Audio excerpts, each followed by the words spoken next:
पंजाब में धान की धीमी लिफ्टिंग के विरोध में आम आदमी पार्टी के नेता और कार्यकर्ताओं ने केंद्र सरकार के खिलाफ चंडीगढ़ में प्रदर्शन किया। पुलिस ने प्रदर्शनकारियों को पानी की बौछारों से खदेड़ा। इसमें कई नेता और कार्यकर्ता बुरी तरह से घायल भी हो गए हैं। प्रदर्शनकारियों में आम आदमी पार्टी सरकार के मंत्री हरजोत सिंह बैंस, कुलदीप सिंह धालीवाल समेत तमाम बड़े नेता मौजूद थे। इस दौरान पुलिस ने आम आदमी पार्टी के 6 मंत्रियों, कई विधायकों और साथ ही समर्थकों को भी हिरासत में ले लिया है।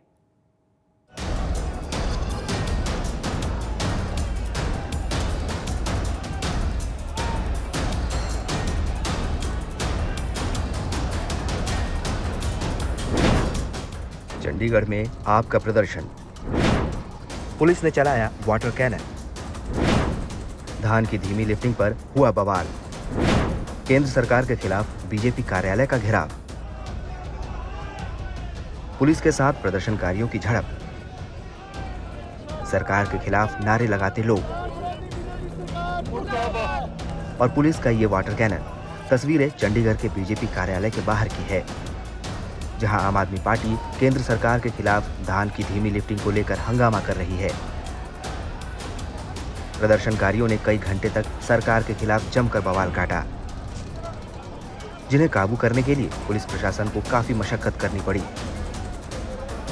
पैडी की लिफ्टिंग को लेकर पंजाब में आम आदमी पार्टी सरकार और बीजेपी आमने सामने है। आम आदमी पार्टी सरकार जो स्टेट में है वो आरोप लगाती है कि भारतीय जनता पार्टी जो है स्टेप मदरली ट्रीटमेंट कर रही है पंजाब के किसानों के साथ, और इसीलिए मंडियों में से जो पैडी है उसकी लिफ्टिंग नहीं कराई जा रही, प्रोक्योरमेंट भी स्लो है, ऐसा किसानों का भी कहना है। लेकिन उस तरफ बीजेपी कहती है कि ये स्टेट की जिम्मेवारी थी कि पैडी की प्रोक्योरमेंट और लिफ्टिंग टाइमली करानी।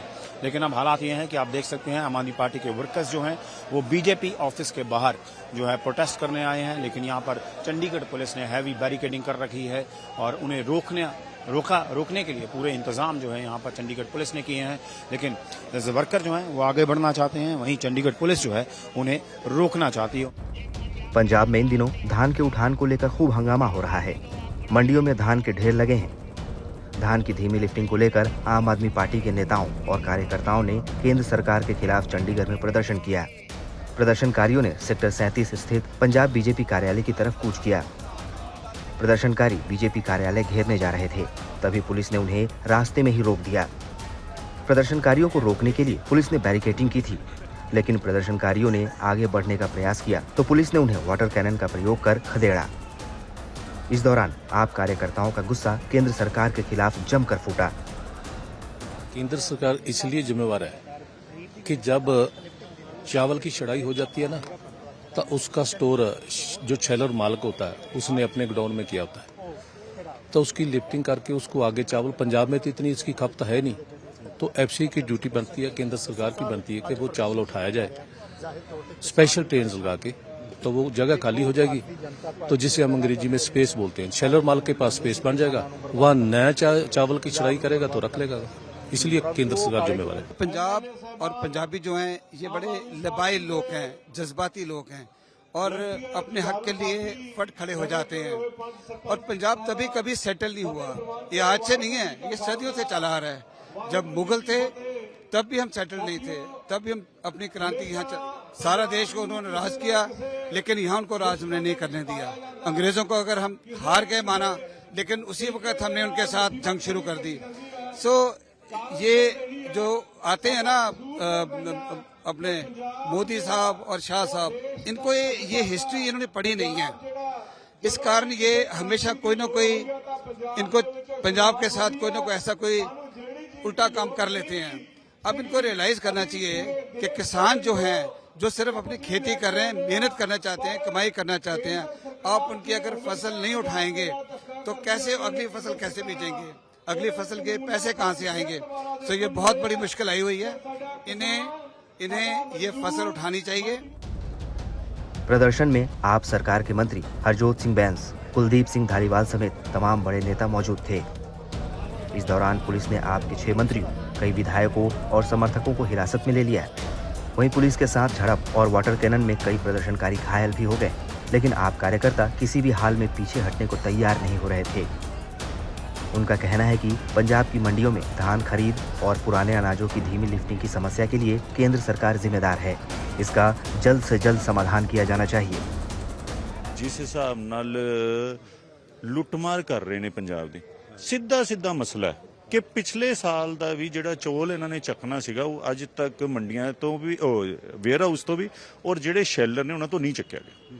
ਉਹਦੇ ਕਰਕੇ ਇਹ ਸਾਰੀਆਂ ਪ੍ਰੋਬਲਮਸ ਖੜੀਆਂ ਹੋਈਆਂ, ਪਰਸਿਸਟ ਕਰਦੀਆਂ। ਰਾਈਸ ਮਿਲਰ ਕਹਿੰਦਾ ਜੀ ਹੁਣੇ ਤੱਕ ਤਾਂ ਪਿਛਲੇ ਸਾਲ ਦਾ ਚੌਲ ਨਹੀਂ ਚੱਕਿਆ ਗਿਆ ਤੇ ਇਸ ਸਾਲ ਦਾ ਅਸੀਂ ਕਿਵੇਂ ਲੈ ਲਈਏ। ਇਹ ਸਾਰੀ ਜਿਹੜੀ ਜਾਣ ਕੇ ਮੁਸੀਬਤ ਪਾਈ ਗਈ ਹੈ ਕਿਉਂਕਿ 2020 ਚ ਜਿਹੜੇ APMC ਐਕਟ ਦੇ ਅਗੇਂਸਟ ਇਹਨਾਂ ਨੇ ਨया ਤਰੀਕਾ ਲਾਇਆ ਸੀ 3 ਕਾਲੇ ਕਾਨੂੰਨਾਂ ਨਾਲ, ਉਹਦਾ ਬਦਲਾ ਅੱਜ ਇਹ ਲੈਣ ਤੇ ਲੱਗੇ हुए ने पंजाब के लोगों नाल।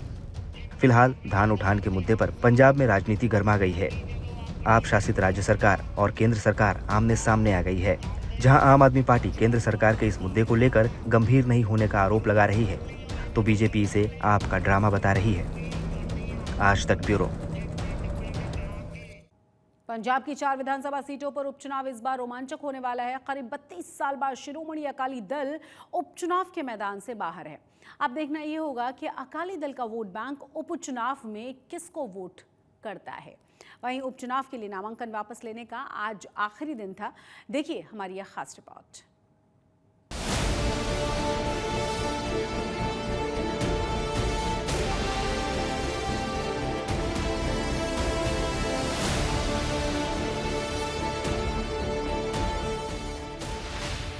पंजाब की 4 विधानसभा सीटों पर होने वाले उपचुनाव का इंतजार खत्म हो रहा है। उपचुनाव के लिए नामांकन वापस लेने का आज आखिरी दिन था। 4 विधानसभा सीटों पर हो रहा उपचुनाव इस बार काफी रोमांचक होगा। उपचुनाव के लिए पंजाब में 13 नवंबर को वोटिंग होनी है और 23 नवंबर को नतीजों का ऐलान किया जाएगा।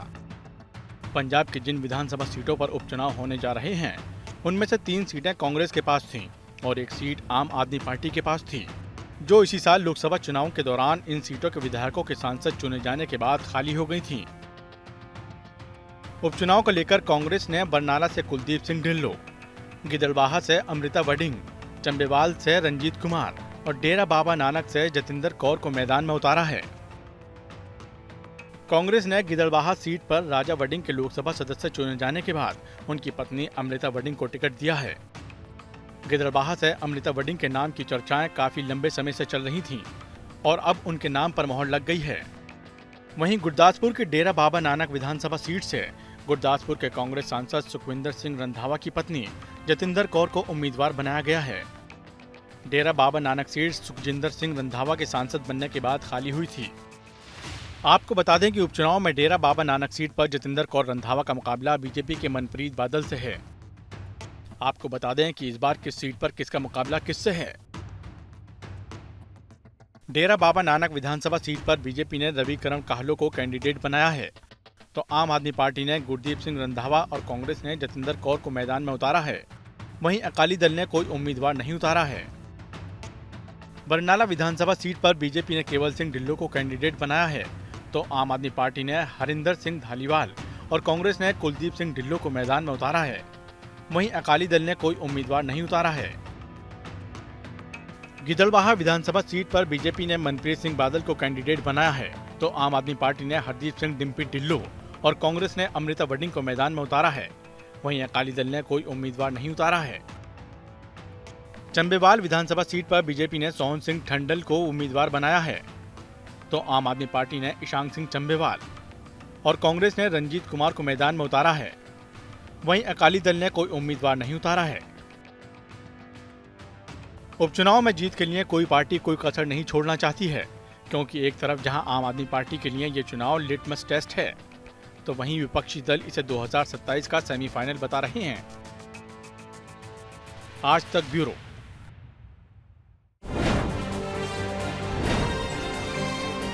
पंजाब में अभी भी कई किसान धान फसल की कटाई के बाद पराली को आग लगा रहे हैं, जिससे वातावरण खराब हो रहा है। फिरोजपुर के गांव रुकना बेगू में किसान के द्वारा पराली को आग लगाई गई थी, जिसके बाद पुलिस वहां पहुंची और आग को बुझाया।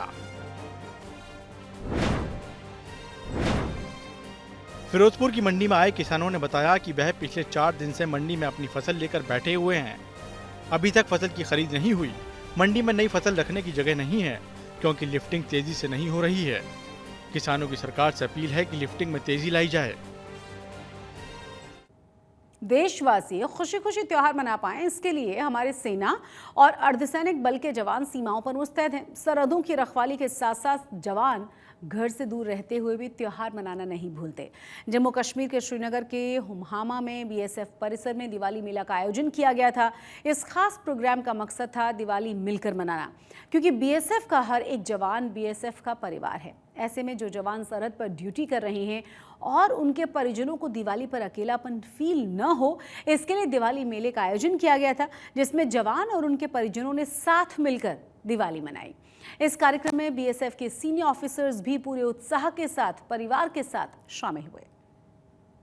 बहुत ही अच्छी फीलिंग है। जैसे आपको पता है बीएसएफ एज ए फैमिली सारे सब तरह के फेस्टिवल एक साथ सेलिब्रेट करती है। तो जैसा आप देख रहे हैं हमारे बीएसएफ के जवान, एसओ ऑफिसर्स, सभी की फैमिली मिलकर आज यहाँ पे दिवाली मेले में दिवाली सेलिब्रेट कर रहे हैं। हमारे जवान जो एलसी पे 24/7 दिन रात मेहनत करते रहते हैं, उनकी बहुत सारी फैमिलीज यहाँ रहती हैं। उन फैमिलीज के साथ हम ये दिवाली सेलिब्रेट करते हैं, जिससे कि फोर्स के अंदर बॉन्डिंग और अच्छी डेवलप हो, कॉमराडरी और अच्छी डेवलप हो, और हम एकजुट होकर जिस भी तरह के चैलेंज हम फेस करें उसको सामना बहुत मुस्तैदी से कर सकें।